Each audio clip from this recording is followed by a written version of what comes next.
मुस्लिमों का सबसे पवित्र धार्मिक स्थान मक्का मदीना अरब में स्थित है। प्रतिवर्ष पूरी दुनिया से लाखों की संख्या में मुस्लिम जन मक्का मदीना में अपने गुनाहों की क्षमा मांगने के लिए और जन्नत पाने की इच्छा से जाते हैं। जिस तरह हिंदू चार धाम तीर्थ करने के लिए जाते हैं, ठीक उसी तरह मुस्लिम तीर्थ करने के लिए मक्का हज करने जाते हैं। किंवदंती है कि मक्का में एक पवित्र काबा है, जिसका चक्कर लगाकर चूमने पर हज की यात्रा पूरी मानी जाती है।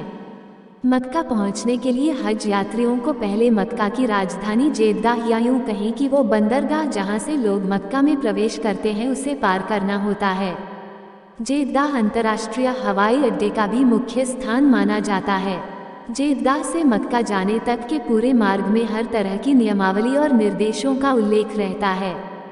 जेद्दाह में यह निर्देश पहले दिया जाता था कि काफिरों का मक्का में आना मना है। बता दें, यहाँ काफिर शब्द का प्रयोग नास्तिक लोगों को दर्शाने के लिए किया जाता था। हालांकि बाद में काफिर शब्द की जगह नॉन मुस्लिम और गैर मुस्लिमों का शब्द का उपयोग किया जाने लगा। जेद्दाह से मक्का जाने तक के रास्ते में जितने भी निर्देश दिए जाते हैं, वह अधिकतर अरबी भाषा में ही होते हैं। हिंदू तो हिंदू, इस क्षेत्र में ईसाई, यहूदी, पारसी, बौद्ध और जैन भी प्रवेश नहीं कर सकते हैं। मुसलमानों के सबसे बड़े तीर्थ स्थल मक्का मदीना में शिवलिंग होने की अफवाह सिर्फ आज से नहीं बल्कि कई साल पहले से सुनने में आ रही है। मक्का मदीना में शिवलिंग के होने की बात कई इतिहासकारों ने अपनी पुस्तकों में लिखी है। रोमन इतिहासकार, जिनका नाम दियोड्रस साल्स है, उन्होंने अपनी पुस्तक में स्पष्ट रूप से यह वर्णन किया है कि मक्का मदीना में पहले मक्केश्वर यानी महाशिव का मंदिर था। यह उस समय की बात है जब मुसलमान वहां इबादत नहीं करते थे। ये वह समय था जब मक्का मदीना बना ही नहीं था।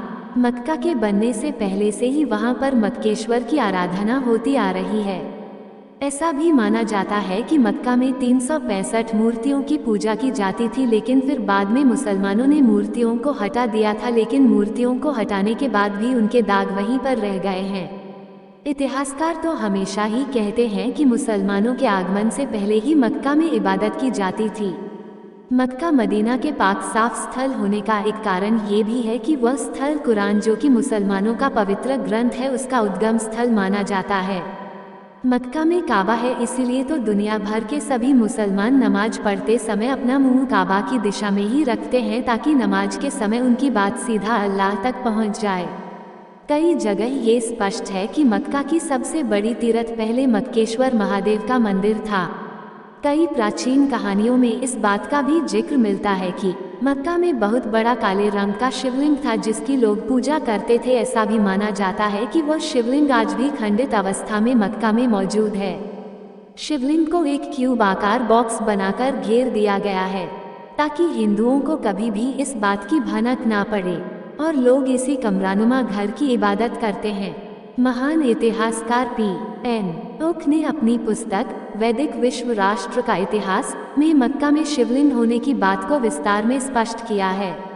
ऐसा भी कहा जाता है कि वेंकटेश पंडित ग्रंथ रामावतार चरित के युद्धकांड प्रकरण अद्भुत प्रसंग में मक्केश्वर लिंग का उल्लेख किया गया है, जिससे स्पष्ट होता है कि मक्केश्वर शिवलिंग सच में मौजूद है। पौराणिक ग्रंथों में ये भी कहा जाता है कि लंका का राजा रावण, जो बहुत बड़ा शिव भक्त था, एक दिन एक बड़ा सा शिवलिंग लिए अपने उड़न तश्तरी में लंका जा रहा था। लेकिन वह शिवलिंग इतना भारी था कि उन्होंने सोचा कि एक बार शिवलिंग को नीचे रखकर थोड़ा विश्राम कर लेता हूँ। फिर रावण ने शिवलिंग को जमीन पर रख दिया, लेकिन विश्राम करने के बाद रावण ने जब वापस शिवलिंग को उठाने की कोशिश की, तब शिवलिंग को उठा नहीं सका। वही स्थान जहां रावण ने शिवलिंग को रखा था, वह जगह मक्का ही था।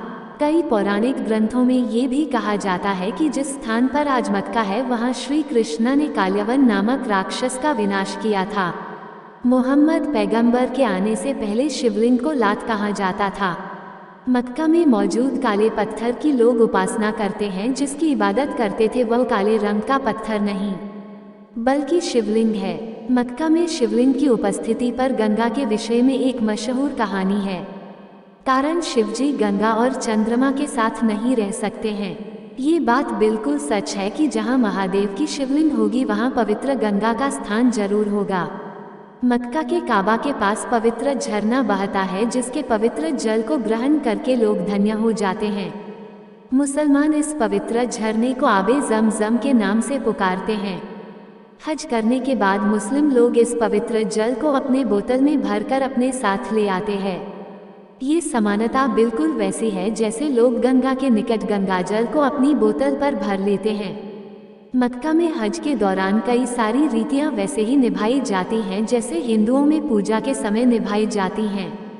लेकिन जैसा कि हमने आपको पहले भी कहा था, मक्का मदीना में शिवलिंग है या नहीं इस बात को स्पष्ट प्रमाण नहीं मिला है, इसलिए आज भी यह कहानी सिर्फ एक अवधारणा और लोककथा ही है। दोस्तों, अगर ये कहानी पसंद आई होगी तो हमारे इस चैनल को सब्सक्राइब जरूर करें।